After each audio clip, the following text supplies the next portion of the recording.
Enter and select from the list your phone model. Next, select Workspace.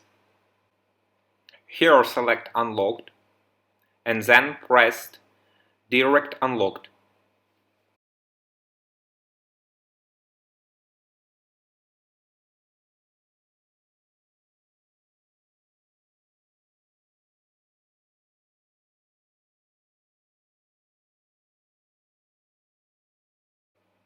Next, you need press and hold volume down key and power button for a few seconds.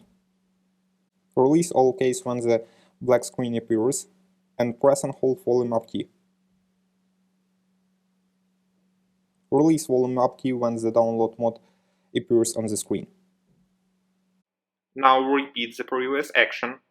You need press and hold volume down key and power button for a few seconds. Release all keys when the black screen appears, and press and hold volume up key. Release volume up key when the download mode appears on the screen.